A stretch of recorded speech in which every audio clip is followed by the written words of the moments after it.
Fala pessoalzinho, tudo tranquilo? Vamos para mais uma aula agora que eu deixei aqui gravada para vocês. Então eu vou pedir umas coisinhas para vocês. Ó. Se vocês curtirem a aula, não esquece de deixar uma curtida aí no vídeo. Se você ainda não for inscrito no canal, por favor se inscreve, que isso daí vai ser bastante importante para mim e para você. Se ativar as notificações, nota 10, melhor ainda. Se curtir muito o vídeo, posta, manda para os seus amigos, compartilha com seus amigos. E se você tiver alguma dúvida, alguma sugestão, por favor, joga aí nos comentários aí embaixo, que eu vou ter o maior prazer de responder para vocês e até gravar novos vídeos a respeito, beleza? Valeu, galera, bora pro vídeo.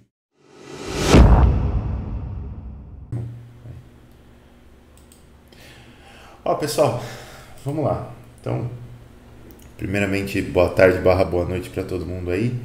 Até a aula passada, a gente trabalhou um pouco com a equação de Bernoulli, que ela traz alguns conceitos extremamente importantes para a gente, mas a equação de Bernoulli ela só pode ser aplicada em alguns casos muito específicos, e nesses casos muito específicos, acho que o mais importante para a aula de hoje é que você não admite perda de energia, né? Na equação, quando você aplica a equação de Bernoulli, você não tem perdas por viscosidade ou por atrito ou nada disso. Hoje a gente vai entrar com essa perda de energia por atrito, basicamente. E quando a gente entra com essa perda de energia, as coisas aparentemente ficam um pouquinho mais complicadas, porque os fluidos eles se comportam de maneiras muito diferentes quando o regime é laminar e quando o regime é turbulento. Mas o meu objetivo hoje é mostrar para vocês, talvez não de uma maneira simples, mas de uma maneira bem técnica, que não é tão complicado assim a gente entender o que está acontecendo com o fluido, e a gente consegue, aplicando as equações apropriadas, fazer algo parecido com o que a gente fazia na equação de Bernoulli. Na equação de Bernoulli a gente basicamente queria relacionar vazão, pressão e desnível. Aqui não é diferente, só que aqui a gente vai relacionar vazão, pressão e desnível, só que entrando com as características da tubulação também, né? Então a gente vai entrar com perdas de carga, né? Elementos de perdas de carga, válvulas, cotovelos, entradas, saídas, difusores, tubulações, comprimento de tubulação, rugosidade interna, essas coisas todas. E isso, lógico, que vai comendo energia do nosso fluido. E isso tem implicações na sua tubulação, porque conforme você aumenta a perda de carga na tubulação, você precisa de mais pressão lá no início da tubulação para conseguir fazer com que o líquido, né, o fluido, vença a resistência da tubulação e chegue lá do outro lado da maneira que você deseja. Então, basicamente, a gente vai dar uma olhada nisso hoje. Não sei se a gente vai conseguir terminar a teoria disso daqui hoje, espero que sim, mas a gente depois tem algumas aulas ainda que eu quero praticar alguns exercícios com vocês, e também já estou terminando de montar uma lista de exercícios sobre isso para vocês treinarem. Isso aqui ainda faz um pouco parte da retomada de conteúdos lá de fenômenos de transportes, mas é extremamente importante para a gente entender a próxima parte, que já é bombeamento, né? Porque tudo meio que vem daqui. Então vamos lá, pessoal. Primeiro a gente vai falar um pouquinho sobre características de fluxo, né? Então, olha só. Quando eu tenho fluxo laminar, vocês devem ter visto isso lá em fenômenos de transporte, é quando você calcula um número específico, um número adimensional, que se chama número de Reynolds, e a gente trabalha com Reynolds menor do que 2.300 para fluxo laminar, né? Então o Reynolds ele é uma relação entre a viscosidade do fluido, o diâmetro da tubulação, a velocidade do fluido e a densidade do fluido, né? Esse número de 2.300 aqui, ele é um número que é um número adotado, ele não é nada escrito em pedra, né? Então, dependendo da literatura ou dependendo até o que você for fazer, você consegue ter o limite de transição de fluxo laminar para fluxo turbulento em outro número de Reynolds. Para vocês terem uma ideia, em um experimento controlado que a gente encontra na literatura, foi possível obter um fluxo laminar com um número de Reynolds próximo de 100.000, próximo de 10 a quinta aqui. Então, lógico que isso daqui é uma medida prática, né? Falou, acima de 2.300 considera turbulento, mas não está escrito em pedra, tá? Até dependendo do lugar que vocês forem trabalhar, pode ser que essa referência mude se é se é um lugar que trabalha com algum conhecimento mais próprio, né? Mais específico aí de fluidos. Professor, Pode falar. é que na verdade isso aí ou vai cair dentro ou vai cair fora, né? Nunca cai ali no meinho, né? Exatamente. Primeiro que nunca vai cair. Dificilmente vai cair nessa região aqui de 2.300. Se você estiver trabalhando com água, você vai ver que dificilmente você vai ter fluxo laminar com água, porque a viscosidade dela é muito baixinha. Para óleo já é um pouco diferente, mas depende muito. Então, assim, normalmente se for muito importante que você saiba se o fluxo é laminar ou turbulento, provavelmente alguém vai medir. Não vai ser só com base no número de Reynolds. Esse número de Reynolds é mais para a gente ter uma ideia do que está acontecendo, porque algumas equações mudam dependendo se o fluxo é laminar ou turbulento. Beleza. Então, o que acontece? Quando você tem esse fluxo laminar, você consegue modelar o seu fluido como uma série de camadas de fluidos ali que tem quase que um atrito entre si ali, e você consegue prever como que esse fluido vai se comportar dentro de um tubo e como que vai ser a perda de carga dentro de uma tubulação. Mas se você tentar aplicar as mesmas fórmulas, as mesmas ideias para algo que seja um fluxo turbulento, não dá certo. O desvio da teoria com a prática aí é muito grande. Então, quando a gente tem fluxo turbulento, a gente tem vários resultados que são muito mais empíricos, né? Vários fatores aí que são muito mais empíricos do que fatores que a gente realmente calculou, né? São mais coisas que a gente mediu do que a gente calculou, valores experimentais e tudo mais. Mas, com análise dimensional, a gente consegue fazer uma relação entre a teoria para fluxo laminar e algo muito parecido para fluxo turbulento. E a gente consegue usar essas coisas de uma maneira muito tranquila. Eu vou mostrar um pouquinho essa teoria para vocês. E a gente vai ver agora um pouquinho de perda de carga em tubulação. E se você conhece a perda de carga numa tubulação, basicamente você sabe dimensionar a bomba que vai fazer o bombeamento de fluido nessa tubulação. O número de Reynolds, ele tem essa carinha aqui, ó. Ele é dado por ρVd sobre μ. Então você tem o ρ, que é a densidade do fluido em quilogramas por metro cúbico, v, a velocidade do fluido em metros por segundo, d, o diâmetro da tubulação em metros, e o μ, a viscosidade do fluido em pascal segundo. Tá? A unidade SI para viscosidade absoluta é pascal segundo. E aí a gente usa isso aqui em condutos fechados para determinar se o escoamento é laminar ou turbulento. Então eu tenho dois exemplos aqui. Em cima eu tenho escoamento turbulento. Você vê que você tem essas formações de vórtices aqui atrás do obstáculo, e aqui a gente tem um escoamento laminar, né? Então você não tem as formações de vórtices atrás do obstáculo, você tem um fluxo muito bem comportado aqui, né? Então, só para lembrar, Reynolds menor do que 2.300, fluxo laminar, Reynolds maior do que 2.300, fluxo turbulento. A gente vai usar essa referência. Tem uma figura aqui que parece bastante complicada, mas tem algumas mensagens importantes que vocês precisam saber a respeito dessa figura aqui. O que está acontecendo aqui? Ó? Aqui eu tenho uma tubulação cilíndrica, né? E eu tenho fluido passando por essa tubulação aqui na horizontal. Se eu medir a pressão em dois pontos aqui, eu vou medir uma pressão P1 e uma pressão P2, a gente consegue fazer umas continhas e descobrir que para o fluxo laminar o gradiente de pressão aqui é linear, então a pressão ela vai cair como uma linha reta aqui, e esse gradiente de pressão você pode então, já que ele decai dessa forma, você pode calcular ele como P2 menos P1, né, que é a diferença dos gradientes aqui, a diferença das pressões, aliás, dividido por ΔX. Essa vai ser a inclinação dessa reta aqui, ó, P2 menos P1 dividido por ΔX. Bom, aqui dentro do fluxo, o que que eu tenho? Eu tenho um perfil de tensões internas do fluxo, que a gente não vai usar para muita coisa esse perfil aqui, mas está aqui, né? Se fosse fazer uma dedução mais aprofundada, a gente ia utilizar, mas aqui no nosso caso a gente não vai prestar muita atenção nesse perfil de tensões aqui. Mas aqui eu tenho um perfil de velocidades do fluido dentro da tubulação, e aqui eu preciso que vocês entendam muito bem o que está acontecendo. Porque o perfil de velocidades, ele tem algumas coisas importantes. Primeiro, todo fluido que encosta nas tubulações, ele tem velocidade relativa a zero com relação à tubulação.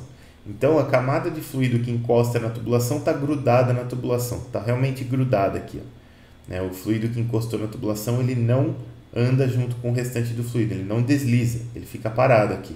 O fluido escoa, né? E aí eu começo se eu for de fora para dentro aqui da tubulação, eu começo de uma velocidade igual a zero, e conforme eu vou indo para camadas mais internas do meu fluido aqui, essa velocidade ela vai aumentando até que ela vai chegar no máximo, bem no centro aqui da minha tubulação, porque aqui nesse ponto do centro é o ponto que eu tenho a menor influência das minhas paredes da tubulação, né? Então esse perfil vai chegar no máximo aqui, depois ele vai decair para o zero aqui de novo, né? Então eu tenho, dentro de uma tubulação, eu não tenho uma velocidade única, tenho um perfil de velocidades aqui que vai de zero até a velocidade máxima que está no centro da tubulação. Isso aqui é um pouco diferente do que a gente via lá com a equação de Bernoulli, né? Porque lá na equação de Bernoulli a gente colocava um V ao quadrado sobre 2 lá, e essa velocidade V, ela era a velocidade de uma partícula de fluido sobre uma linha de fluxo, né? Então era uma velocidade de uma partícula que tivesse aqui, dependendo da linha de fluxo. Se você tiver a informação do perfil de velocidade, você pode dizer a velocidade da partícula aqui, dependendo por onde passa essa linha de fluxo. No caso dos nossos experimentos daqui para frente, a gente não tem uma velocidade fixa, né? A gente tem um perfil de velocidades aqui e a gente precisa calcular a energia perdida pelo fluido como um todo. Então, conhecendo esse perfil de velocidades aqui, a gente calcula essa linha tracejada aqui, ó, azul, que ela é uma velocidade média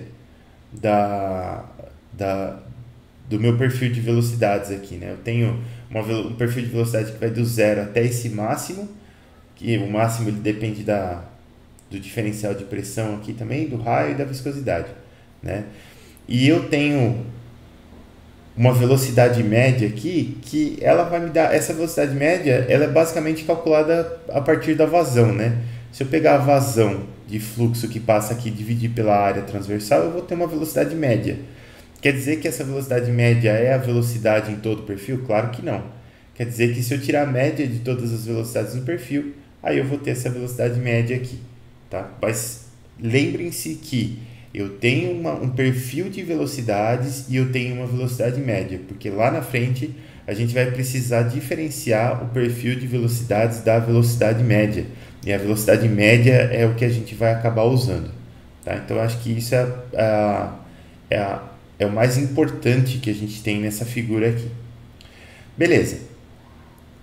Se eu tiver fluxo turbulento para reinos acima de 3.300, o fluxo ele vai estar sujeito a outras tensões, né, que vão gerar aquelas turbulências. Então, eu tenho uma tensão tal L aqui, que são as tensões referentes a um fluxo laminar, que são inclusive proporcionais à viscosidade do fluido, mas eu tenho essas tensões tal T aqui, que são as tensões de Reynolds, que só aparecem no fluxo turbulento, e elas são dadas por esse termo aqui, menos ρ, U', V'.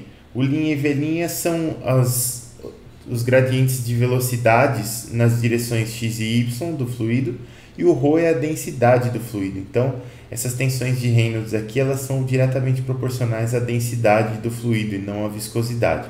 Tá? Basicamente são as tensões que formam aqueles vórtices lá no fluido, essas tensõezinhas aqui.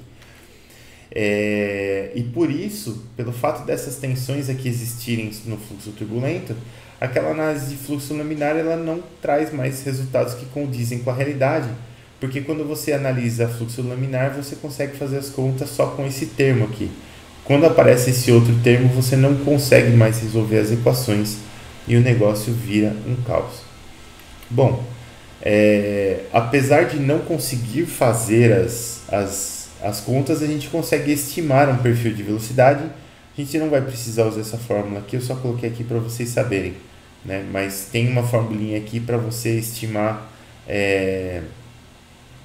o perfil de velocidades lá no seu diagrama, como a gente fez aqui. Isso aqui é calculado analiticamente para o fluxo laminar. Para o fluxo turbulento você tem uma fórmula que estima isso daqui. E só de curiosidade, essa fórmula no fluxo turbulento, ela funciona muito bem quando você está fora, ou você está longe das paredes do fluido, né? E você precisa calcular as tensões internas e tal. Aí ela funciona bem. Mas quando você chega próximo das paredes da tubulação, essa fórmula aqui já não funciona tão bem, ela tem uns probleminhas matemáticos e você não consegue estimar direito as tensões internas do fluido. Então, ainda não é uma excelente aproximação, mas é uma boa aproximação, né?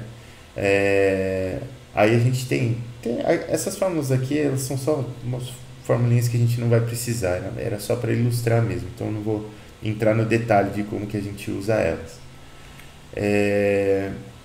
Para perda de carga, pessoal, olha só. Para perda de carga, a gente tem essas equações aqui que a gente vai usar. E se você bater o olho nelas, você vai ver que essas equações aqui são muito parecidas com as equações de Bernoulli, né?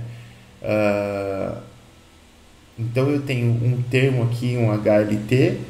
Eu gosto mais de usar essa forma aqui de cima, até porque ela é parecida com a forma de energia da equação de Bernoulli, que é a forma que eu gosto mais. Então, por padrão, a gente vai usar essa daqui. Tá? Então, eu tenho esse HLT, que é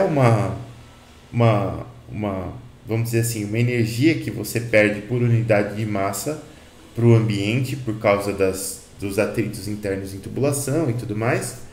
E aqui você tem alguns termos, né, que são P sobre ρ, V ao quadrado sobre 2 e Gz, mais esses termos aqui multiplicam esse coeficiente alfa.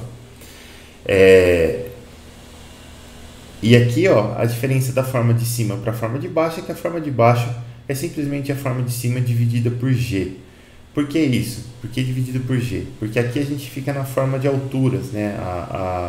Essa equação de perda de carga aqui de baixo, a unidade dela é em metros, né? Então você ficaria aqui com altura de perda de carga, e aqui a gente tem energia de perda de carga, um pouquinho diferente, tá? Eu particularmente não vejo muita utilidade nessa forma aqui de baixo, eu acho que a forma de cima é bem mais prática, então a gente vai usar essa forma de cima.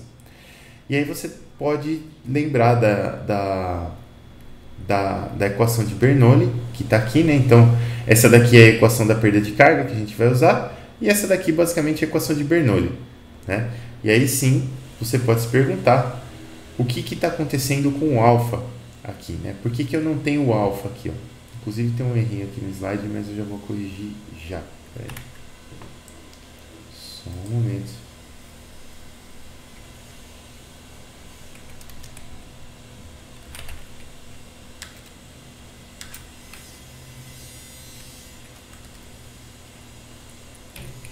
Faltou essa barrinha aqui. Vou dar umas bugadas loucas.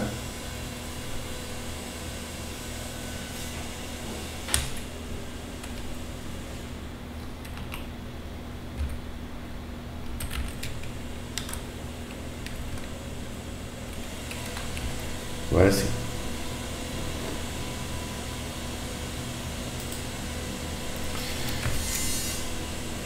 Então olha só, a gente estava aqui, ó.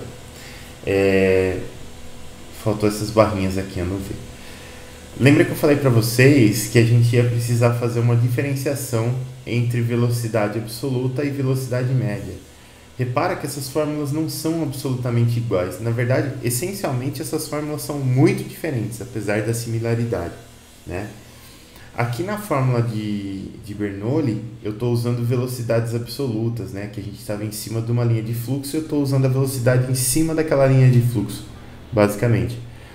Aqui, na minha equação da perda de carga, estou usando as velocidades médias. Eu não estou usando essas velocidades aqui da linha de fluxo, né? Não é uma velocidade absoluta. Então esse termo de energia cinética aqui, ele muda um pouquinho. E tem como você entender o que está acontecendo aqui, ó. Então lembra que lá na equação de Bernoulli você tinha essas quatro hipóteses aqui, né? Então eu tenho que utilizar a equação em uma linha de fluxo, ter atrito desprezível, o fluido tem que ser incompressível e o fluxo tem que estar em regime permanente. A equação da perda de carga, ela não é uma equação que busca entender o que vai acontecer com o fluido em uma linha de fluxo. Ela é uma equação que busca entender o que vai acontecer com o fluido se eu fizer a integral em todas as linhas de fluxo. Essa que é a diferença. A equação de Bernoulli ela analisa partículas de fluido, enquanto a equação da perda de carga ela analisa o fluido como um todo. Essa que é a diferença. É como se uma fosse uma integral de volume da outra, né? E aí o que acontece, ó? Aqui até eu tinha uma dedução grande aqui no meio, agora que eu estou lembrando que eu tirei ela e foi muito bom. Como eu faço essa integral de volume na minha equação de Bernoulli, o que vai acontecer? Tem alguns termos que eu consigo resolver rápido, porque olha só, se eu pegar uma sucessão da tubulação para fazer a minha integral de volume, a pressão estática ela é constante nessa seção de tubulação e o nível também é constante para uma seção da tubulação. Então essas duas grandezas aqui elas saem facilmente da integral, né? Então quando você olha para a fórmula, você tem pressão e nível aqui igualzinho como eles aparecem na equação de Bernoulli. Por quê? Porque eles saem fácil da integral, né? Fica muito fácil, principalmente se o fluido for incompressível e se estiver em regime permanente, que é o caso. Mas o termo de velocidade ele não sai fácil dessa integral. Se você pegar, eu coloquei aqui de uma maneira ilustrativa para vocês verem, só o termo de velocidade, só a integral da velocidade, o que acontece com ela. E a integral da velocidade, ela é essa integral da esquerda aqui, ó. Então tem 1 sobre m ponto, que já está fora da integral, uma integral de superfície de controle aqui, da velocidade ao quadrado sobre 2, que multiplica ρ VdA. Esse V aqui é um vetor, ele é um elemento vetorial de velocidade, e o dA ele é um elemento diferencial de área, ele também é um vetor. O que acontece? Lembra que o perfil de velocidade lá atrás ele não é constante na seção da tubulação, ele varia, ele fazia aquela barriguinha assim, ó. Então essa integral aqui ela fica bem difícil de calcular, né? Se você olhar aqui, ó, vamos voltar aqui no desenho. Aqui, ó. Devia ter posto esse desenho lá, inclusive. Se você olhar aqui, ó, a pressão, se eu cortar uma seção dessa tubulação, a pressão nessa seção aqui é constante, aquela pressão estática que a gente já viu na aula passada que é constante, e o nível aqui também é constante, né? O nível da tubulação ele não varia aqui, né? A tubulação está sempre no mesmo nível. Só que a velocidade varia aqui, ó. E eu estou calculando uma integral basicamente nessa área da tubulação. Então, eu vou chegar naquela integral complicadona, nessa integral aqui, ó, e ela é bem difícil de calcular. Como ela é difícil de calcular, a gente faz uma aproximação para essa integral aí, e a aproximação para essa integral aqui, ela é dada por esse termo aqui, ó, é um alfa, é um fator de correção alfa, que multiplica a velocidade média ao quadrado dividido por 2. Velocidade média no perfil. Então, esse alfa ele aparece justamente porque a gente está usando a velocidade média do perfil de velocidades para calcular um termo de energia cinética do fluido. A gente não está usando exatamente a velocidade de todas as partículas. A gente está usando uma velocidade média. Então, se eu quero fazer isso, eu tenho que multiplicar por esse termo alfa aqui para poder ter algo que faça mais sentido. Beleza, já é um baita ganho, porque alfa v quadrado sobre 2 é bem mais fácil de calcular do que essa integral maluca aqui. Mas e aí? Bom, isso aqui é tudo que eu já falei. Sobre alfa, olha só, é mais fácil do que parece. Se o fluxo for laminar, a gente consegue calcular aquela expressão, porque lembra, o perfil de velocidades no fluxo laminar, eu consigo calcular ele, eu sei a expressão dele.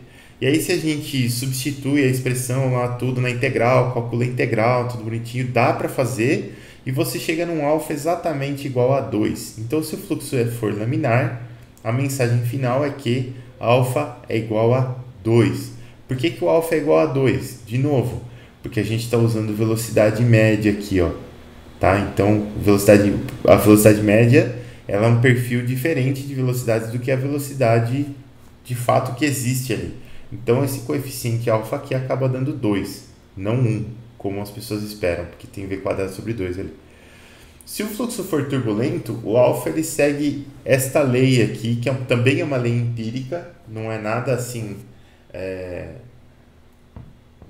absolutamente escrito em pedra. E essa lei empírica aqui, ela vem justamente daqui, ó. Quer ver? Vem dessa equação aqui para o perfil de velocidades estimado. Mas tem algo mais legal aqui, que é o seguinte: para o perfil turbulento, esse aqui seria o valor de alfa. Na prática, quando a gente calcula isso daqui para o fluxo turbulento, esse número sempre dá muito próximo de 1, realmente muito próximo de 1. Então, a gente vai utilizar aqui nessa disciplina, já vou instituir já, que quando o fluxo for turbulento, alfa é igual a 1, tá? E quando o fluxo for laminar, alfa é igual a 2. Mesmo porque tudo que a gente está utilizando aqui é um pouco aproximado. Então não adianta você ser muito preciosista na hora de calcular o alfa se você tem uma rugosidade relativa na sua tubulação que também é estimada, né? Então não adianta muito. Então, para fluxo turbulento aqui, em termos práticos, o nosso alfa ele vai ser igual a 1. Né? Em termos de teoria, ele não é exatamente igual a 1, mas na prática ele é muito próximo de 1 e a gente vai utilizar 1. Bom, perda de carga por atrito. Olha só, o que vai acontecer? Se eu tiver um fluxo laminar, lembra, eu vou ter uma pressão P1 aqui na minha tubulação, uma pressão P2 aqui, eu tenho uma distância entre esses pontos de medição de pressão, que é a distância L, a minha tubulação tem um diâmetro D, eu tenho um perfil de velocidades, que é esse UR aqui, e eu tenho uma velocidade média do perfil, que é esse V barra aqui, ó, né? O meu gradiente de pressão numa tubulação que tem fluxo laminar, ele é dado por isso daqui, ó, um ΔP sobre L, né? Então, diferença de pressões, né? P2 menos P1 dividido por L. Se a gente fizer essas continhas aqui com os resultados que a gente tem lá de fluxo laminar, a gente vai obter essa expressão aqui, ó, 8, que multiplica a viscosidade, que multiplica a velocidade média do perfil, dividido pelo raio da tubulação ao quadrado, né? Então eu posso passar o L multiplicando aqui e trocar o raio por diâmetro, por isso que esse 8 vira 32. Então a minha diferença de pressão entre dois pontos da tubulação vai ser 32 μ V barra, né, velocidade média, comprimento aqui da tubulação dividido pelo diâmetro ao quadrado. A gente consegue mexer um pouquinho nessa fórmula aqui, ó, para a gente adequar ela à fórmula de perda de carga. Faltou sobre 2 aqui nessas fórmulas aqui, hein, pessoal? Nossa. Desculpa aí, gente.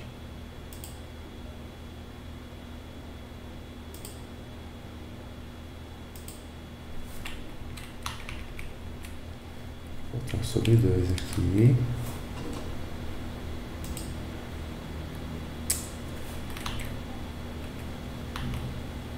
Ah, não faltou não.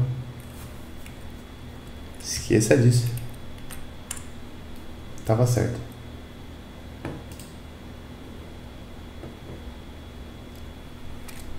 O que tá acontecendo aqui, meu irmão? Por que você voltou pra cá?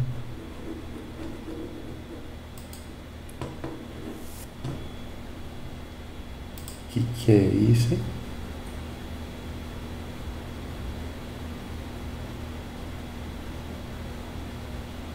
Aqui, ó, estávamos aqui. Desculpa aí, pessoal. me precipitei aqui. Por que não tem o 2 aqui embaixo? Porque a gente está trabalhando com fluxo laminar. Nosso alfa é igual a 2, né? Então repara que o alfa sumiu daqui porque cancelamos 2 com 2 aqui. Então a gente vai ter essa equação aqui para perda de carga e a gente conhece esse termo P1 menos P2 aqui, certo? Então eu consigo substituir esse termo aqui, P1 menos P2. As velocidades aqui, como a tubulação está em regime, a velocidade V1 e a velocidade V2 vão ser iguais, né? Então esses termos aqui cancelam. E os níveis Z1 e Z2 são iguais, né? A gente não saiu do mesmo nível ao longo da tubulação, então isso aqui também cancela. Então eu vou ficar com 1 sobre ρ, P2 menos P1. Eu tenho esse termo aqui que eu consigo substituir aqui corretamente. E fazendo a substituição e mexendo um pouquinho nesse termo, o que a gente vai obter? Ó? A gente tinha aqui 1 sobre ρ, que veio multiplicando, 32 mi VL sobre ρ del quadrado. Aqui a gente separa os Ds, ó, e a gente faz uma jogadinha que é a seguinte. Eu só por manipulação, vocês vão entender depois por que isso acontece, mas olha só, eu consigo separar um número de Reynolds aqui, né, que eu tenho ρ, VD aqui embaixo e Mi aqui em cima. Então se eu agrupar esses 4 termos aqui, eu tenho um número de Reynolds no denominador. Então eu vou ter Reynolds embaixo, e aí eu vou ter V ao quadrado L sobre D em cima, né? O L sobre D eu também deixo separado aqui. E o V ao quadrado eu vou transformar ele em V quadrado sobre 2. Então multiplico e divido essa fração aqui por 2. E o 32 vira 64, mas aparece esse 2 aqui embaixo. Então, se eu quiser calcular a perda de carga em uma tubulação com fluxo laminar, em um tubo simples com fluxo laminar, eu vou obter essa expressão aqui, ó, 64 sobre Reynolds, L sobre D, V ao quadrado sobre 2.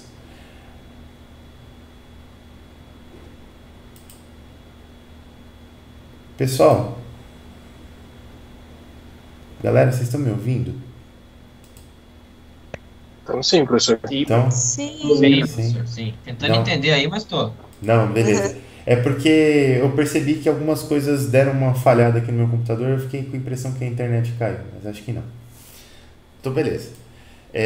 Agora, até fazendo um comentário sobre o que você falou, Guilherme, agora parece que vai estar meio obscuro ainda, mas já já vocês vão ver que a coisa vai clarear.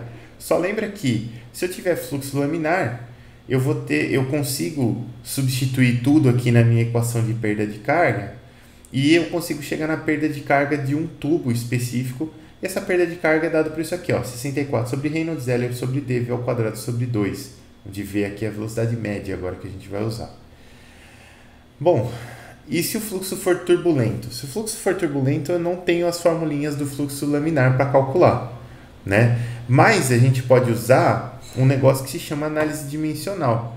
Não sei se vocês lembram, vocês devem ter visto isso lá em fenômenos de transporte, aquele teorema de Buckingham-Pi, né, que você pegava todos os parâmetros lá de um problema, você transformava esses parâmetros em parâmetros adimensionais e você fazia uma análise, basicamente uma análise de unidades, né, que a gente chama de análise dimensional, para entender quais que são os parâmetros, quais que são os grupos adimensionais que influenciam aquele problema. Qual que é a vantagem da gente fazer isso?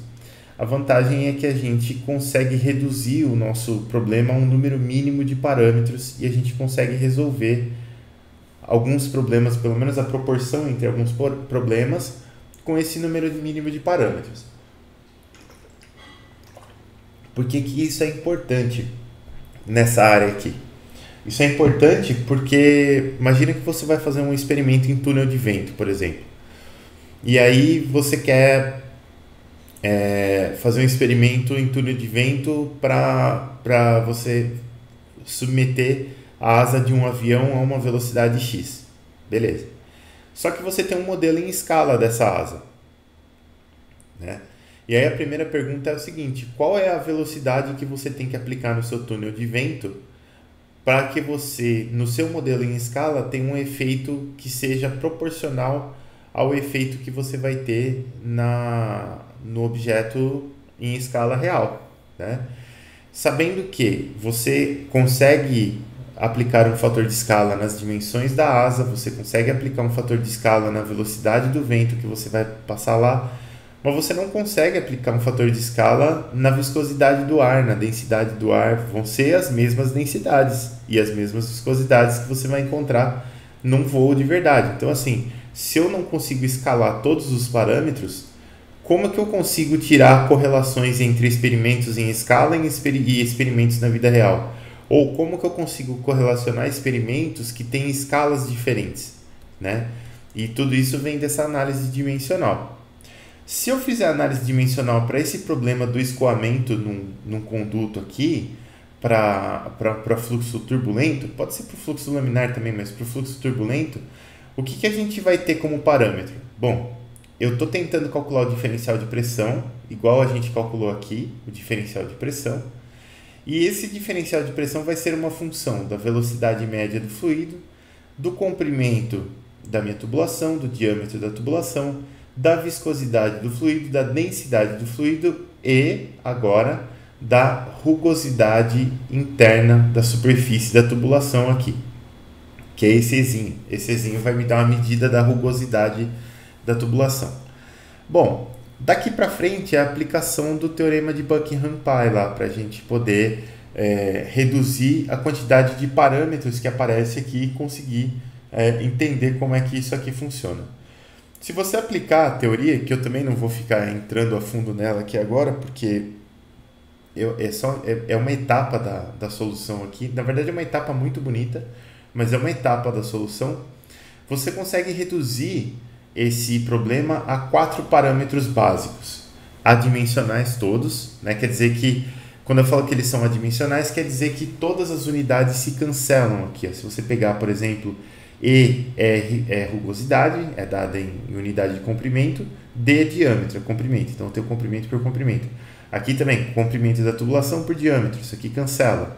Mi sobre ρVd é 1 sobre Reynolds, né? Isso daqui também se cancela porque Reynolds é adimensional, né? E aqui eu tenho ΔP dividido por ρv ao quadrado, que lembra muito aqui uma pressão, na verdade é um diferencial de pressão, que a gente pode lembrar aqui de uma pressão estática, e o ρv ao quadrado, se eu tivesse um meio aqui embaixo, ρv ao quadrado sobre 2 seria uma pressão de estagnação, né? Então também a gente conseguiria cancelar pressão com pressão aqui, e esses 4 grupos dão resultados adimensionais. Bom, se eles são adimensionais, o que vai acontecer? Eu consigo estabelecer essa relação funcional aqui, ó. Esse ΔP dividido por ρv ao quadrado aqui, ele vai ser uma função φ do número de Reynolds, que está aqui, desse comprimento dividido pelo diâmetro, que está aqui, e dessa rugosidade dividido pelo diâmetro, que está aqui, ó, né? E eu consigo reescrever esse termo aqui como a perda de carga total da tubulação dividido por V ao quadrado. Por que ΔP sobre ρ vai ser a perda de carga aqui? Se a gente voltar lá no fluxo laminar, olha só, a minha perda de carga, quando eu aplico todas na verdade as velocidades são iguais no começo e no final aqui, mesmo nível, tal, eu vou ter ΔP sobre ρ. Isso daqui é a minha perda de carga, da equação da perda de carga. Então, quando eu volto lá na minha análise dimensional, eu tenho ΔP sobre ρv ao quadrado. Isso daqui é perda de carga sobre V ao quadrado aqui, ó. Beleza. Então, eu tenho essa primeira relação funcional aqui, ó. Aí, o que eu consigo fazer? Eu sei que a perda de carga ela vai ser proporcional ao comprimento da tubulação. Quanto mais longa a tubulação, mais eu tenho que perder carga, e isso tem que ser algo proporcional, né? Porque se eu emendar 2 canos, vamos dizer assim, se eu tenho um cano de 2 metros, certo? Ele vai ter uma perda de carga. E se eu tiver um cano de 1 metro, ele vai ter exatamente metade da perda de carga desse cano de 2 metros, porque a tubulação passou, o fluido passou exatamente por metade dessa tubulação. Então não faria sentido que fosse algo diferente disso. Então eu tenho aqui meu comprimento dividido pelo diâmetro, que era um parâmetro da minha relação funcional, ele sai para fora aqui, porque a gente está estipulando que essa perda de carga ela é diretamente proporcional a esse fator aqui, ó. Repara que esse v ao quadrado que eu tinha aqui embaixo, no slide anterior, ele foi multiplicado por meio aqui, ó, certo? Isso daqui não tem muito problema, porque essa relação funcional aqui não está definida. Então eu posso multiplicar essas coisas por constantes da maneira como eu quiser, porque isso na verdade só vai alterar essa relação funcional aqui. E como ela não está definida, não muda muita coisa, né?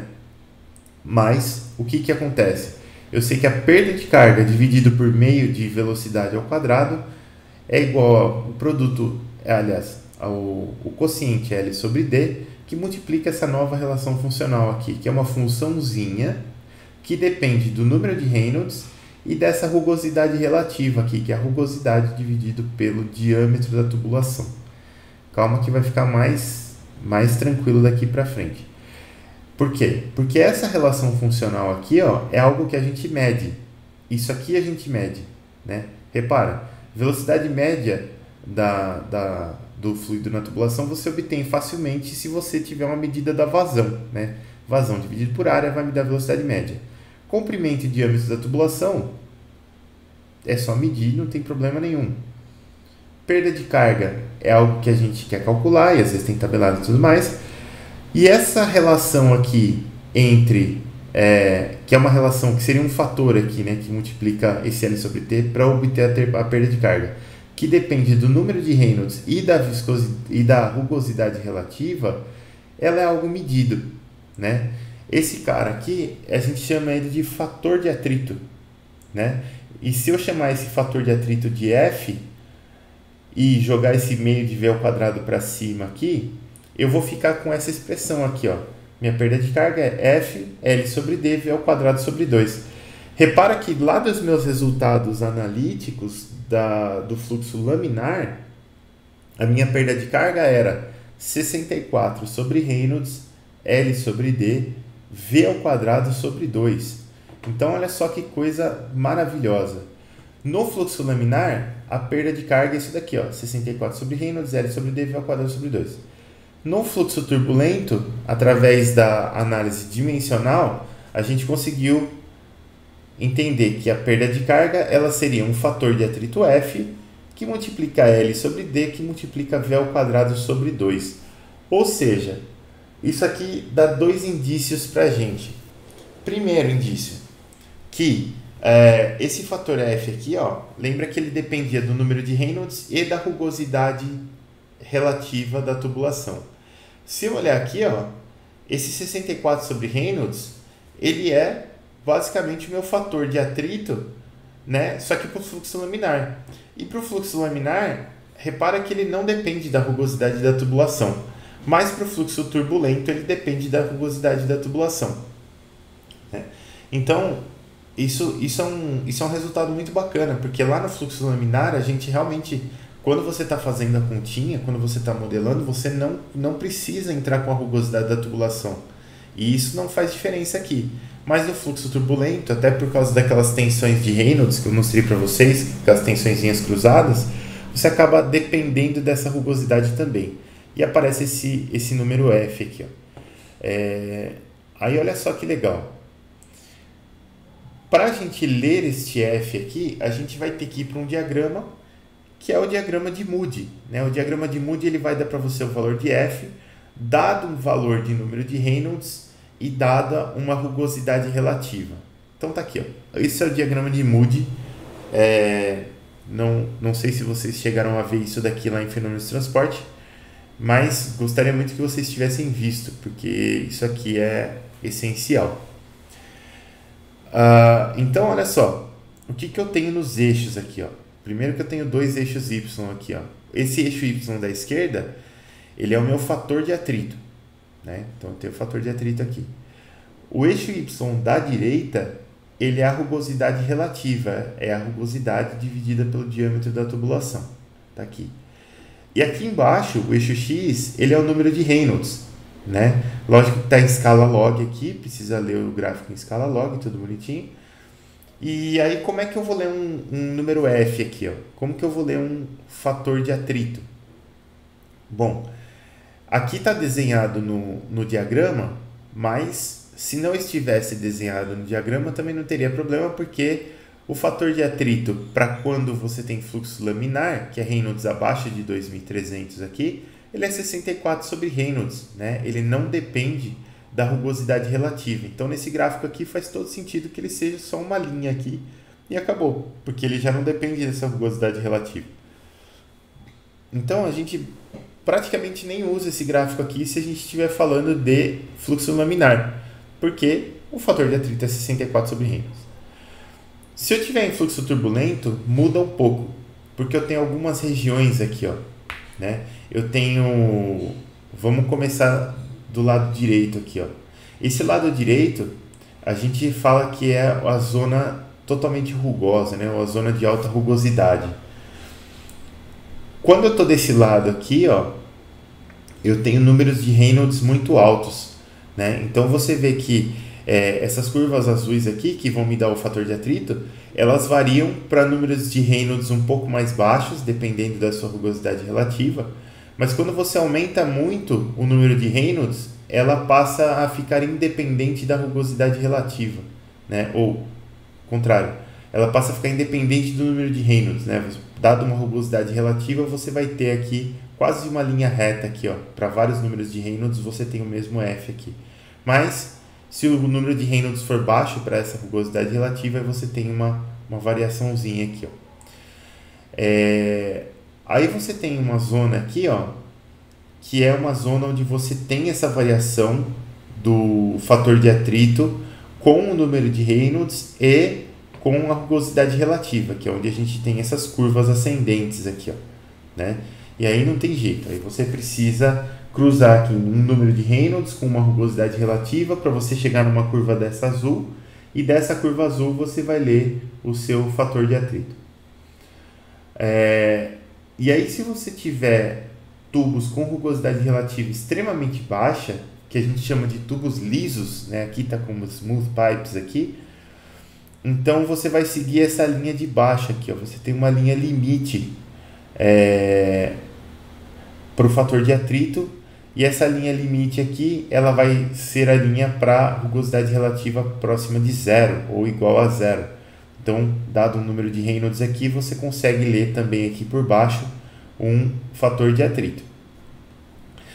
Uma zona que a gente normalmente não trabalha é essa zona de transição aqui, porque aqui as coisas são muito incertas, né? Aqui, ó, Reynolds de 2.000 até mais ou menos 4, 5.000 aqui, que é aquela zona que a gente estava falando, que até o Guidetti comentou no começo, que nunca cai exatamente aqui, sempre cai um pouco mais para cá no laminar ou um pouco mais para cá no turbulento nos exercícios. E é justamente porque a gente quer evitar essa zona aqui, porque nessa zona aqui tudo pode acontecer, né? A gente não sabe exatamente o que vai acontecer aqui. Depende muito das condições, do fluido, de tudo mais.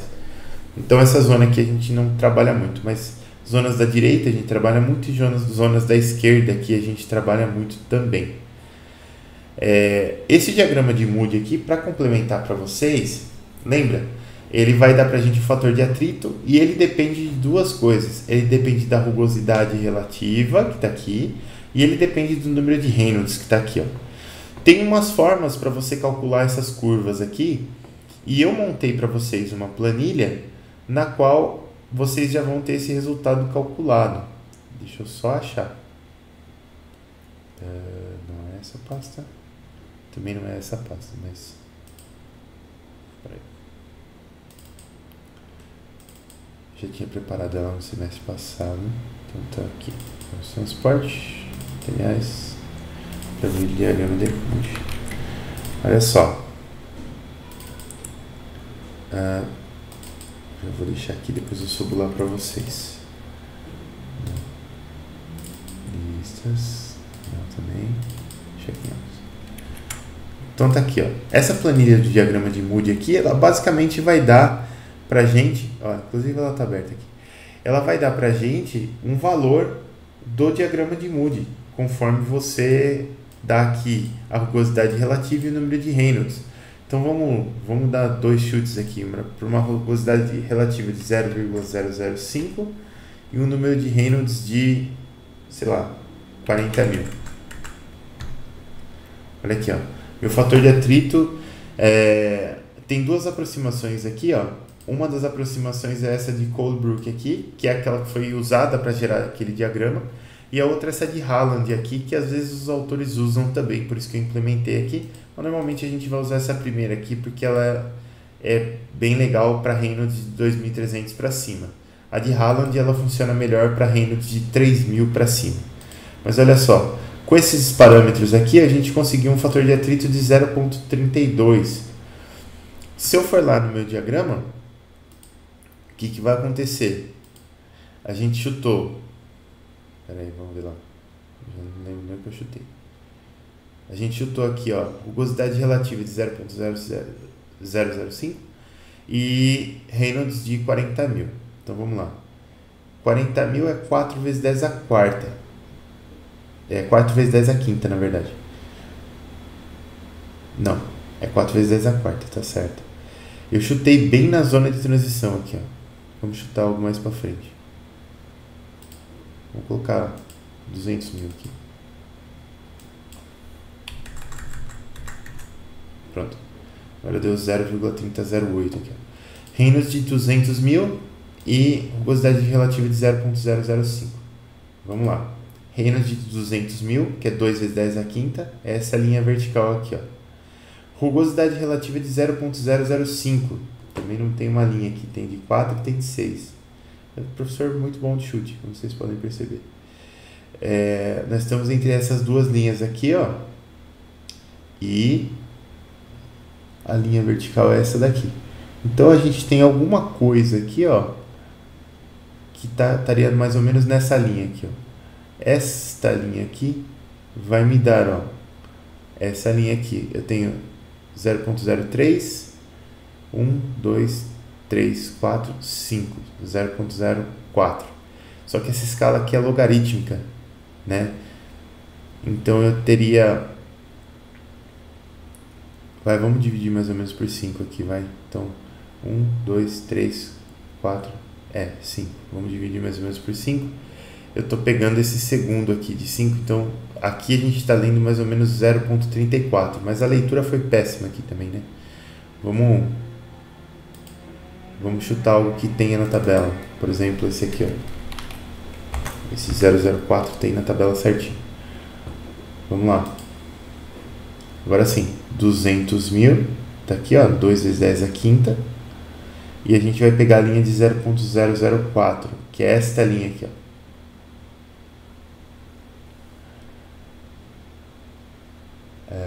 Essa linha.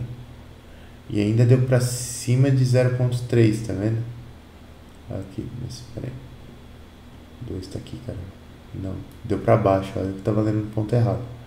Deu pra baixo de 0,3 aqui, ó. Deu entre essas duas aqui, ó. Tá vendo? Então eu tenho 0,25. 1, 2, 3, 4, 5. Então aqui a gente teria 0,26, 27, 28, 29, 30.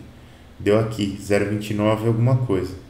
Se a gente olhar lá na nossa aproximação, na tabela, a gente tem próximo de 0,29 aqui, tá vendo? Então... Professor, você não pegou a linha errada, não?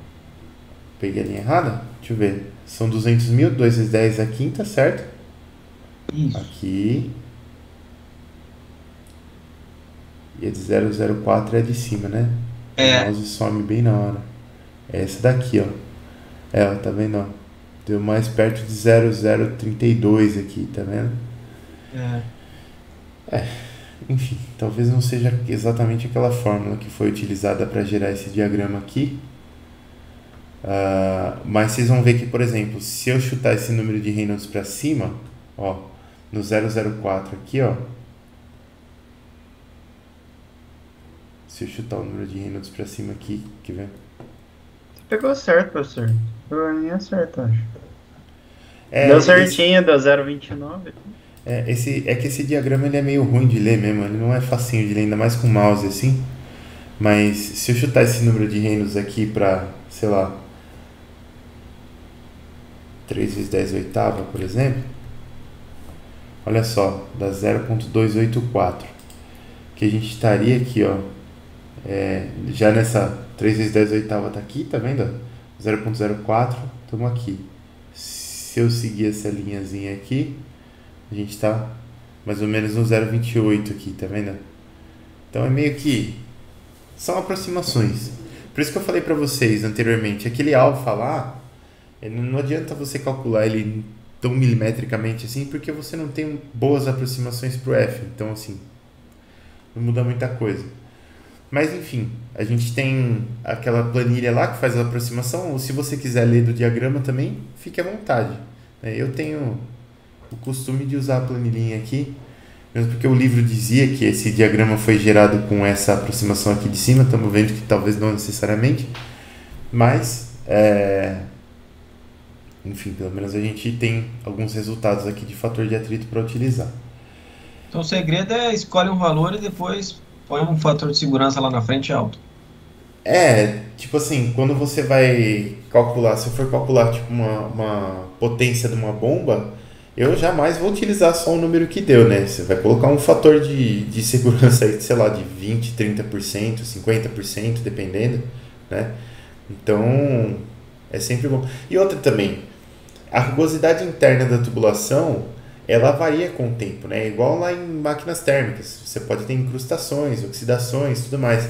Então, seu fator de atrito, invariavelmente ele vai aumentar aqui, né? Então, com o tempo também, né? Com o tempo, exatamente. Então, assim, você tem que ter uma margem de segurança, senão de um dia para o outro sua bomba para de funcionar.